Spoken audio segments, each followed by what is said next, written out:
Aku berdiri gemetar di depan pintu rumah kayu tua itu setelah 15 tahun menghilang dari kehidupan ibuku.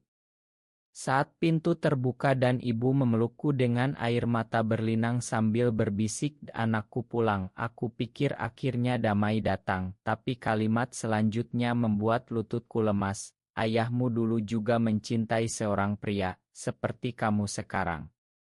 Udara pagi di desa kecil dekat Semarang terasa dingin menusuk tulang, meski matahari sudah mulai naik di langit biru cerah.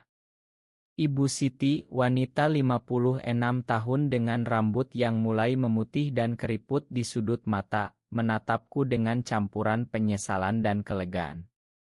Aku, Rama, 32 tahun, desainer Grace yang tinggal sendirian di apartemen kecil Jakarta, tidak bisa berkata apa-apa. Tubuhku membeku seperti patung.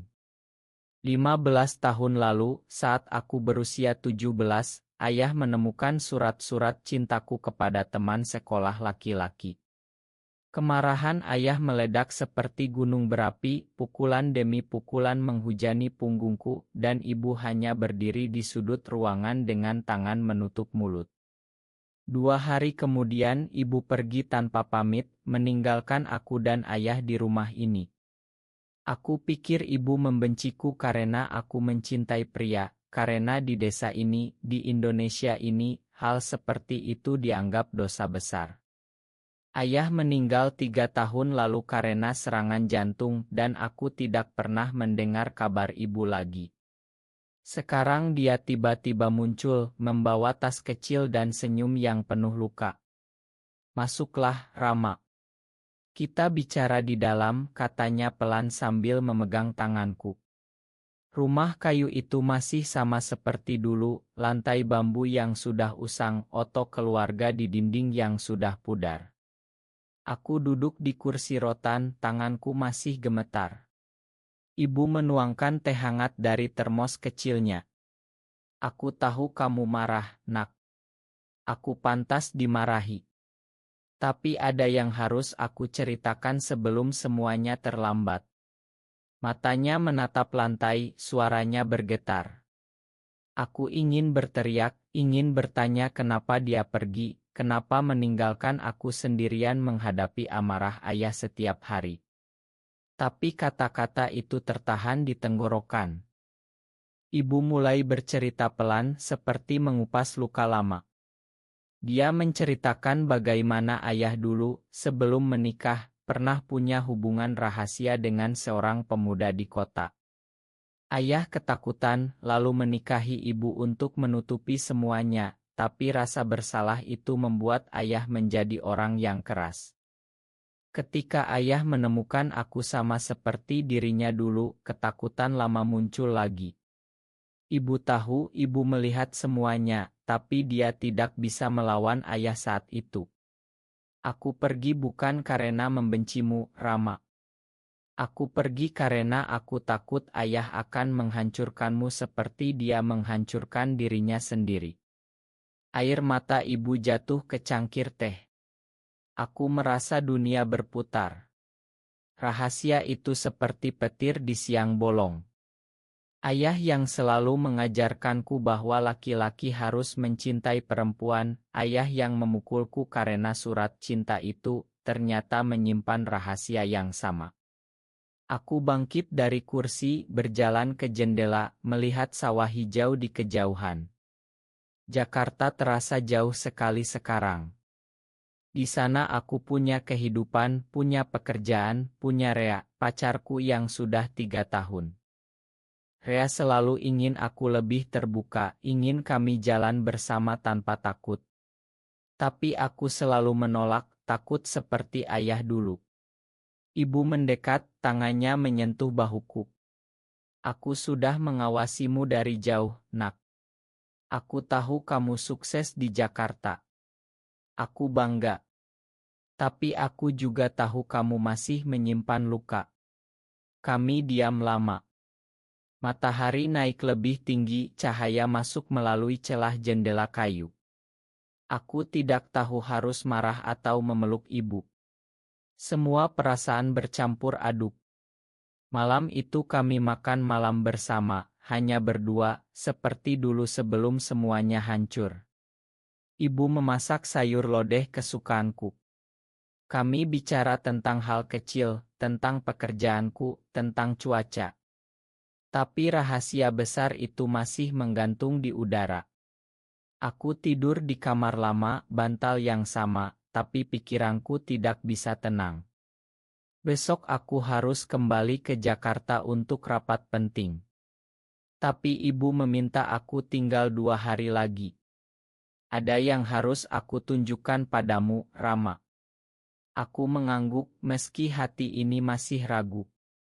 Pagi berikutnya, ibu membawa aku ke belakang rumah, ke gudang kecil yang jarang dibuka. Di sana, di antara kotak-kotak debu ada kotak kardus lama.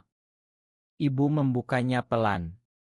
Di dalamnya ada surat-surat, oto-oto lama ayah muda dengan seorang pemuda yang tersenyum. Ini bukti yang ayah sembunyikan seumur hidupnya, kata ibu. Aku memegang oto itu, tanganku dingin. Wajah ayah muda terlihat bahagia, sesuatu yang tidak pernah aku lihat saat dia hidup. Air mataku jatuh tanpa bisa ditahan. 15 tahun aku membenci ibu, membenci diriku sendiri karena menjadi seperti ini. Sekarang semuanya berubah dalam satu pagi. Ibu memelukku lagi, kali ini lebih erat. Makan aku yang terlambat, nak. Makan ayahmu juga. Dia hanya takut. Kami duduk di lantai gudang sampai siang. Cerita mengalir, kenangan lama muncul satu persatu. Aku menceritakan tentang Rea, tentang bagaimana aku selalu menyembunyikan hubungan kami karena takut masyarakat, karena takut seperti ayah. Ibu mendengarkan tanpa menghakimi. Cinta itu tidak salah, Rama. Asal kamu bahagia. Kata-kata itu seperti obat untuk luka lama. Tapi aku tahu perjalanan ini baru mulai.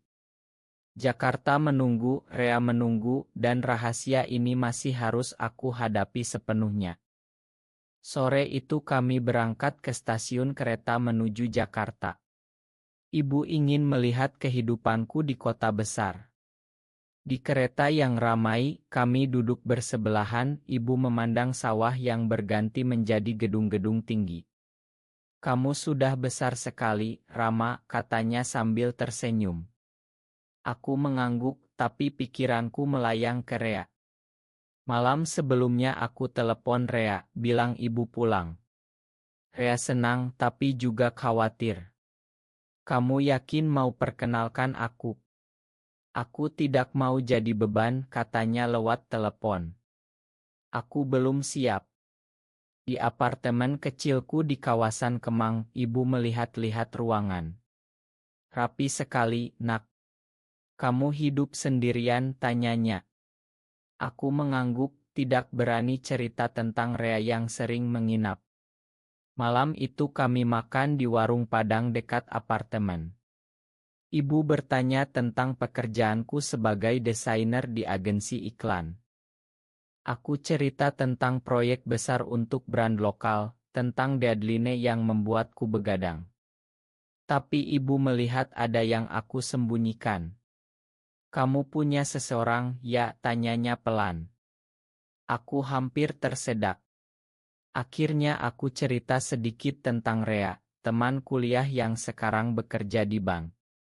Dia baik, Bu. Tapi kami harus hati-hati. Ibu mengangguk mengerti. Besok paginya aku pergi ke kantor. Ibu tinggal di apartemen, janji akan masak makan siang. Di kantor, teman kerjaku Andi mendekat. Rama, ada rumor di grup chat. Katanya kamu dekat dengan cowok. Hati-hati ya, bos lagi sensitif soal itu. Hatiku berdegup kencang. Siapa yang bocorkan? Aku ingat teman lama dari kampus yang pernah melihat aku dan Rea di Kai. Mungkin dia. Sepulang kerja, aku pulang dengan gelisah. Ibu sudah menyiapkan rendang. Kami makan sambil bicara. Aku cerita tentang rumor di kantor. Ibu memegang tanganku. Jangan takut, Nak. Ayahmu dulu juga takut dan itu yang menghancurkannya. Malam itu ibu cerita lebih detail tentang masa lalu ayah. Ayah punya sahabat dekat di masa muda, seorang mahasiswa seni. Mereka saling mencintai diam-diam. Tapi tekanan keluarga besar, agama, dan masyarakat membuat ayah putus hubungan itu dan menikahi ibu. Rasa bersalah membuat ayah selalu marah pada apapun yang mengingatkannya pada masa lalu itu. Ketika dia melihat kamu, dia melihat dirinya sendiri. Itu yang membuatnya kejam, kata ibu. Aku menangis lagi. Semua potongan pule mulai menyatu. Keesokan harinya Rea datang ke apartemen. Aku perkenalkan dia pada ibu. Rea, tinggi, kulit sawo matang, senyumnya hangat. Ibu memeluk Rea seperti anak sendiri. Terima kasih sudah menjaga Rama, katanya. Rea terharu. Tapi saat makan malam, Rea bilang ingin kami lebih terbuka. Bu, Rama pantas bahagia tanpa sembunyi-sembunyi. Ibu diam, aku tegang. Malam itu setelah Rea pulang, ibu bilang dia benar, Nak. Jangan ulangi kesalahan ayahmu. Kata-kata itu membuatku gelisah sepanjang malam. Aku bangun pagi-pagi memandang langit Jakarta yang masih gelap. Besok ada rapat besar di kantor. Aku harus fokus. Tapi rahasia yang ibu bawa semakin membuat hidupku berubah. Aku mulai bertanya pada diri sendiri, apakah aku siap menghadapi dunia luar. Rapat di kantor berjalan lancar, tapi tatapan rekan kerja membuatku tidak nyaman. Andi, teman satu tim, mendekat saat istirahat. Rama, bos tanya-tanya soal hidupmu. Katanya ada yang bilang kamu. Ya, kamu tahulah. Aku pura-pura sibuk dengan laptop. Pulang sore, ibu sudah menunggu dengan sup ayam hangat. Kami bicara panjang lebar tentang masa kecilku. Ibu cerita bagaimana dia diam-diam mengirim uang ke rekeningku saat ayah tidak tahu. Aku tidak pernah benar-benar meninggalkanmu, Rama. Hatiku menghangat. Malam itu Rea datang lagi. Kami bertiga duduk di balkon apartemen memandang lampu kota. Rea cerita tentang keluarganya di Bandung yang sudah tahu dan menerima dia. Bu, keluarga saya dulu juga sulit, tapi sekarang mereka bangga. Ibu tersenyum, tapi aku melihat kekhawatiran di matanya. Besoknya aku dapat proyek baru, desain untuk kampanye pariwisata Bali. Bos bilang aku harus ke Bali 2 hari untuk survei. Ibu ikut senang. Ajak Rea saja, Nak. Liburan kecil. Aku ragu, tapi akhirnya setuju. Di pesawat ke Bali, Rea memegang tanganku diam-diam di Denpasar. Kami menginap di hotel kecil dekat Pantai Kuta. Ibu menelepon setiap malam bertanya kabarku. Di Bali, suasana lebih bebas. Kami jalan ke pantai saat sunset, Rea memeluk bahuku tanpa takut. Di sini aku merasa bebas, Rama. Aku tersenyum, tapi di hati masih ada bayang-bayang desa dan kantor. Saat survei lokasi, aku bertemu klien lokal yang ramah. Malam di hotel, Rea bertanya, kapan kita bilang ke dunia, Rama? Ibu sudah tahu kenapa takut lagi. Pertanyaan itu membuatku gelisah. Kami bertengkar kecil. Aku bilang masih butuh waktu, takut kehilangan pekerjaan, takut masyarakat. Rea kecewa. Keesokan paginya kami pulang ke Jakarta. Di bandara ibu menjemput. Melihat wajah kami, ibu langsung tahu ada masalah. Malam itu di apartemen ibu bicara panjang dengan Rea. Jangan paksa Rama terlalu cepat. Dia butuh waktu menyembuhkan luka ayahnya. Rea mengerti. Tapi aku merasa semakin tertekan. Di kantor, rumor semakin besar. Bos memanggilku ke ruangan. Rama, perusahaan kami menghargai privasi, tapi image penting. Hati-hati ya. Aku keluar ruangan dengan dada sesak. Pulang, aku cerita ke ibu. Ibu memelukku. Kita hadapi bersama, nak. Malam itu aku menelepon teman lama di desa, Budi. Rama, pulanglah ke desa sebentar. Ibu kamu cerita banyak tentang ayahmu. Mungkin kita bisa ziarah ke makam. Aku setuju. Akhir pekan ini kami bertiga pulang ke desa. Perjalanan kereta penuh cerita. Di desa, Budi menjemput. Budi, teman masa kecilku, sekarang sudah menikah tapi cerai. Kami duduk di teras rumah lama, ngobrol sampai larut. Budi bilang dia juga pernah ragu dengan dirinya sendiri dulu. Tapi aku pilih jalan lain. Kamu berani, Rama. Kata-kata itu membuatku berpikir.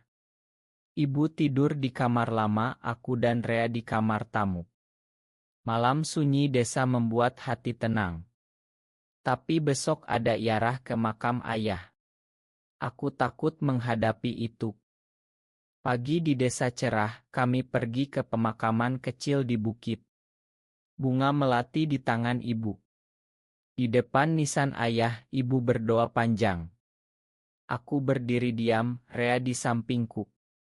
Ibu cerita lagi tentang rahasia ayah, tentang surat-surat yang dia simpan. Ayahmu mencintai kalian berdua, meski caranya salah. Air mataku jatuh.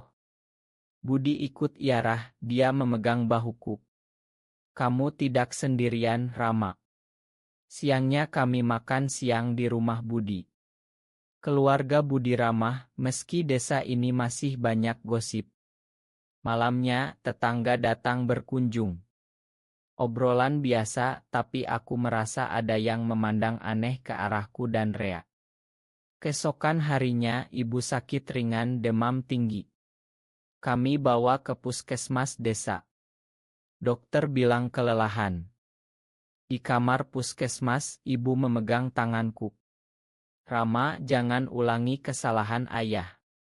Hidupmu milikmu. Kata-kata itu seperti cambuk. Rea menunggu di luar, wajahnya khawatir. Saat ibu tidur, aku dan Rea jalan ke sawah. Aku takut kehilangan pekerjaan, takut kehilangan ibu lagi, kataku. Rea memelukku. Kamu tidak akan kehilangan aku. Kembali ke rumah, gosip mulai beredar. Tetangga bertanya-tanya siapa Rea. Budi datang malam, cerita ada yang melihat kami berdua di pemakaman. Desa ini kecil, Rama. Tapi ibumu kuat. Malam itu aku tidak bisa tidur. Aku duduk di teras, memandang bintang. Lasbat masa kecil muncul, ayah memukul, ibu pergi. Sekarang semuanya terulang tapi berbeda. Pagi harinya ibu sudah baikan. Kami pulang ke Jakarta. Di kereta ibu bilang ingin bertemu keluarga besar di desa akhir pekan depan. Aku mau bilang semuanya, Rama. Tidak ada lagi rahasia. Hatiku berdegup kencang. Di Jakarta, kantor semakin panas. Bos panggil lagi, bilang ada komplain anonim tentang gaya hidupku. Aku hampir menangis di ruangan. Pulang, aku cerita ke ibu dan Rea. Ibu memelukku. Kita hadapi, nak. Seperti ayahmu seharusnya hadapi dulu. Rea bilang dia siap dukung apapun keputusanku. Akhir pekan itu kami kembali ke desa untuk pertemuan keluarga. Rumah penuh saudara. Ibu berdiri di tengah, suaranya tegas. Rama anakku. Dia mencintai pria bernama Rea. Dan ayahnya dulu juga begitu. Sudah waktunya kita terima. Ruangan hening. Beberapa saudara marah, ada yang pergi. Tapi ibu tetap tegar. Malam itu, Rea memelukku di kamar. Kamu hebat, Rama. Tapi badai baru saja mulai. Keesokan paginya, desa ramai gosip. Beberapa tetangga tidak mau menyapa. Ibu sakit lagi, kali ini lebih parah, sesak napas. Kami buru-buru bawa ke rumah sakit kota terdekat. Dokter bilang stres dan tekanan darah tinggi. Di ruang rawat, ibu memegang tanganku lemah. Jangan menyerah, Rama. Aku bangga padamu. Rea menunggu di luar, Budi datang membawa makanan. Keluarga besar bilang mau rapat lagi besok, kata Budi. Aku takut. Di kantor Jakarta, email masuk, bos bilang cuti panjangku bermasalah. Aku telepon bos, jelaskan situasi ibu. Bos mengerti tapi ingatkan soal image perusahaan. Malam di rumah sakit, aku duduk sendirian di koridor. Rea datang membawa kopi. Kamu harus pilih, Rama. Aku atau dunia mereka. Kata-kata itu menyakitkan. Aku marah, tapi tahu dia benar. Pagi harinya rapat keluarga besar di rumah sakit. Saudara-saudara datang, suara tinggi. Ini memalukan keluarga, kata paman. Ibu bangun dari ranjang, suaranya lemah tapi tegas. Rama anakku. Kalian tidak tahu apa yang ayah sembunyikan. Sudah cukup penderitaan satu generasi. Ruangan hening lagi. Beberapa mulai mengerti. Tapi paman tetap keras. Aku berdiri, suaraku gemetar. Aku mencintai Rea. Aku tidak mau hidup seperti ayah, penuh penyesalan. Kata-kata itu keluar begitu saja. Rea masuk, berdiri di sampingku. Beberapa saudara mulai peluk kami. Yang lain pergi dengan marah. Ibu tersenyum lemah. Kamu sudah dewasa, Rama. Sore itu ibu diperbolehkan pulang. Di rumah desa, suasana lebih tenang. Budi datang, cerita desa mulai terima. Tapi aku tahu perjuangan belum selesai. Kembali ke Jakarta, kantor memanggilku. Bos bilang ada klien komplain soal rumor. Aku hampir resign. Rea bilang kita bisa mulai baru di tempat lain. Malam itu di apartemen, ibu yang sudah ikut pulang bicara panjang. Jangan korbankan dirimu lagi, nak. Ayah sudah lakukan itu.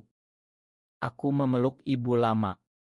Besok pagi aku ke kantor, siap hadapi apapun. Tapi di hati aku sudah tahu pilihanku. Kira-kira 880 kata. Aku masuk ruangan bos dengan kepala tegak. Saya minta maaf jika image terganggu. Tapi saya tidak bisa bohong lagi tentang siapa saya. Bos diam lama lalu mengangguk. Kami tidak pecat kamu, Rama. Tapi hati-hati. Lega sekali.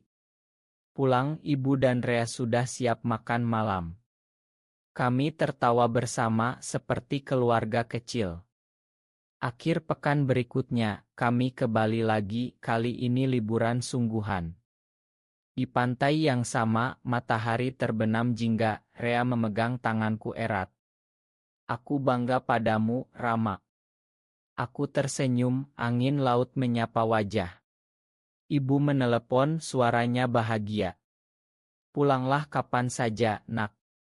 Rumah selalu terbuka. Di Jakarta, hidup mulai normal. Rumor mereda, pekerjaan lancar. Aku dan Rea mulai lebih terbuka dengan teman dekat. Budi sering datang ke Jakarta, cerita desa sudah lebih tenang. Ibu pulang ke desa, tapi kami ideocal setiap minggu. Aku belajar memakan ayah, memakan diri sendiri. Perjalanan panjang ini mengajarkanku bahwa cinta tidak harus disembunyikan selamanya. Di balkon apartemen suatu malam, Rea memelukku dari belakang. Masa depan kita cerah, Rama. Aku mengangguk. Hidup sebagai pria yang mencintai pria di Indonesia memang tidak mudah, tapi dengan keluarga yang mulai menerima, semuanya mungkin. Ibu kirim foto dirinya di sawah, tersenyum lebar. Aku balas pesan, terima kasih sudah kembali, Bu. Rahasia yang dulu menyakitkan kini menjadi kekuatan. Aku tumbuh bukan lagi anak yang takut, tapi pria yang berani. Apakah rahasia keluarga seperti ini selalu menghancurkan atau justru menyembuhkan? Benar atau salah menurutmu?